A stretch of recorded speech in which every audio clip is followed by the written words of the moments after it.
And we're now open for your questions. So would you raise your hand if you'd like me to call on you, and wait for the mic to come to you? And then please say who you are. If you want to say your affiliation, you can. So who would like to begin? Have we answered all your questions? Ed. Thank you. I would like to know... Say who you are. Just I'm sorry. Ed Glab, I'm the director of the Global Energy Forum at Florida International University and retired ExxonMobil executive. I would like to ask Alberto, what data, what numbers do you base your predictions on regarding oil prices going up? Because the numbers you quoted, the production cost numbers you quoted, do not come anywhere near the numbers that I'm familiar with.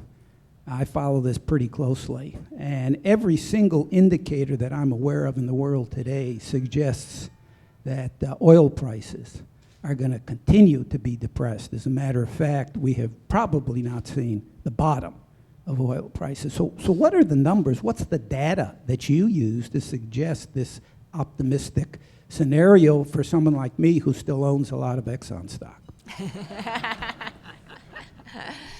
A disinterested question from the audience. Well, that's the key question. I'm a markets guy, so I don't know anything about oil. So everything that I say, I based on the International Energy Agency, which I take at face value. If those numbers aren't accurate, and then I don't know. If you look at the monthly documents that they sent out, and they talk about issues such as the depletion rate of shale oil in North Dakota, you get numbers of 60 to 70%, for example. If you look at Baker Hughes indicator of new capex, you get numbers that it has gone from 1,400 to 590 active drills in the U.S., which is 70% collapse. My conversations with my cousin, who's the CEO of an oil servicing firm, he tells me that it is literally impossible to forecast that you're going to have increased U.S. production going into 2016 when you have a reduction of 70% in capex. Again, I take his word at face value. I'm not an oil expert. If I look at the numbers in terms of what it costs once you include a 20% internal rate of return on a new project in North Dakota, the average price is 65. Where do I get that number? From the North Dakota Energy Department, which is on the website. Again, I take that as face value. If that's wrong, well, it is wrong. So my information is that, and I base my calls on those numbers.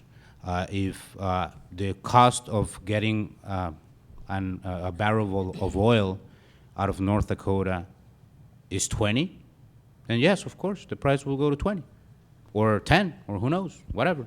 But according to the numbers that are available on the websites that I believe are credible and from the conversations of the people that I talk to, this is completely unsustainable.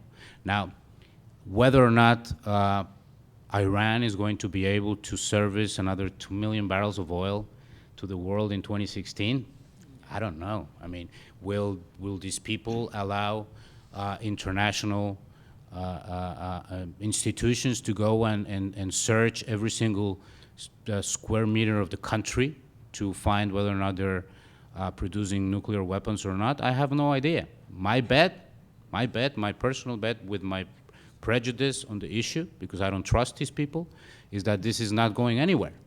Because I don't think that the Ayatollahs are going to be willing to let some bureaucrat from the U.S. to go and say, hey, I want to look at whether or not what you're doing here is right or wrong, or is consistent with the agreement that we signed. So that's why, another reason why I expect that the market estimations of new supply from Iran are overly optimistic.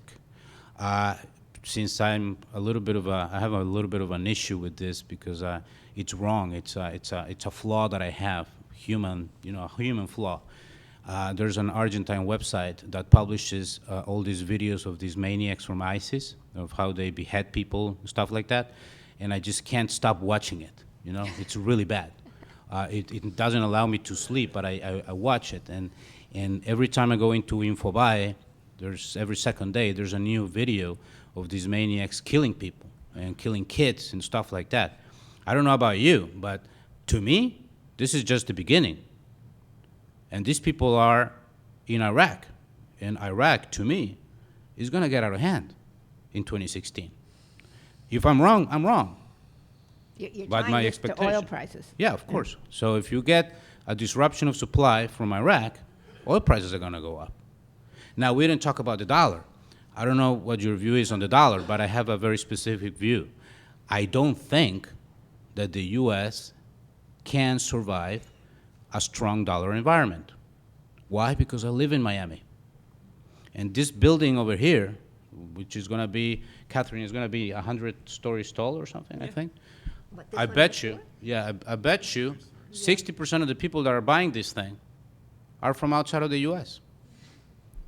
And if this building, if the real goes to 5, or the Colombian peso goes to 5,000, or if the Mexican peso goes to 20, the person that bought that building, that apartment in that building, is not going to be able to pay for that building.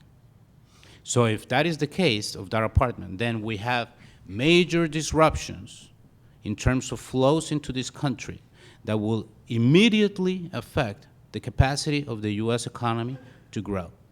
Because the consumer in the U.S. is not in better shape. Because that person that works at Walmart is not getting a raise.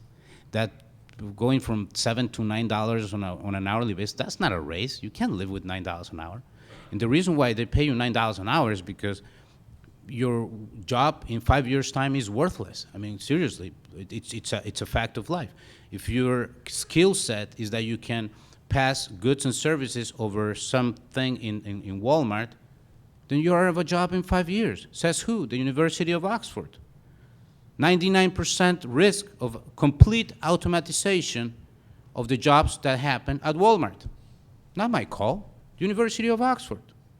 So if that's the case, then I have to forecast that there's a very strong possibility that the dollar will not be able to continue appreciating. Because if the dollar appreciates more, the U.S. becomes too expensive, and if the U.S. becomes too expensive, you can't export anything, and there's not enough capacity, domestic demand capacity, to keep this economy growing strong if you lose foreign direct investment into this country.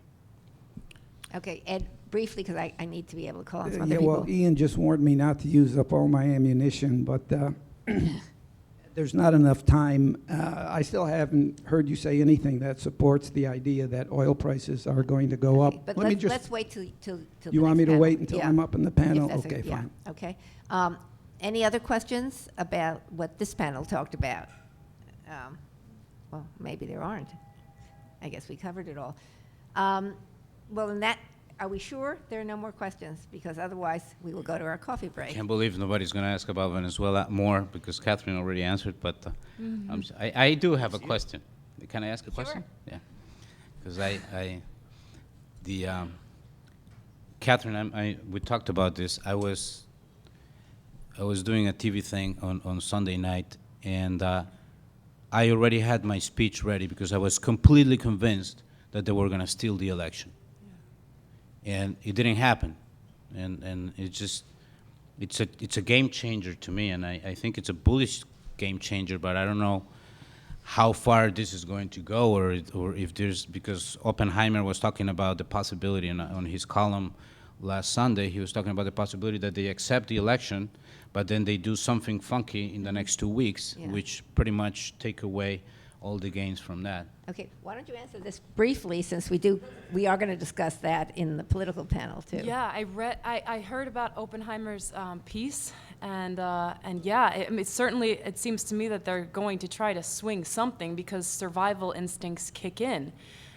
If the supermajority is allowed, I was surprised too, Alberto. My expectation was for the allowance of a simple majority due to gerrymandering and you know. Trying to prevent guys from going to the polls, intimidation techniques. I thought they'd allow a simple majority, but never a supermajority. This is surprising to me. So I don't put it past them that they do attempt to take away some of the wins from the sails of the National Assembly. But the fact is that with the supermajority, there are going to be some policies that are pushed through. I do think this is an important step towards the future for Venezuela, and a light at the tunnel. I do think it's a game changer, and I think it's important to note, as I initiated my comments, that this is a sentiment shift. This is the fabric of society no longer tolerating the lack of flour, baby diapers, and oil to cook with. So I think that this is an important move to the center for Venezuela. Yeah, now let me just say one sentence or so on, since I'm the political analyst sitting at this table. I think that we have to look at the behavior of the military.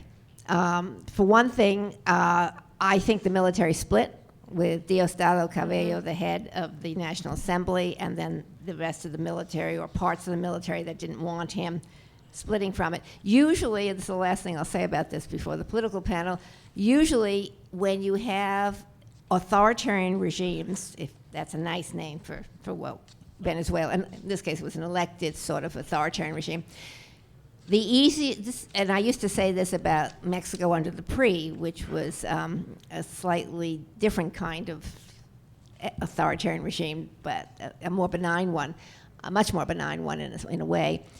The easiest way to achieve unexpected change in an authoritarian regime is when there's a split among the elites, the governing elites. And I think you may have had this, but we'll go into more of that for the political panel. So with that, I want to thank all the presenters at this panel. They did a great job, very, very informative. And we are now, well, first I want you to join me in thanking them, and then we will have our 15-minute coffee break to be followed by the panel that Ian will be running next. Will be on the, what do we call it exactly, regional business perspectives. And then the one he'll be also doing after that, the political outlook for the Americas. So please join me in thanking our excellent panelists.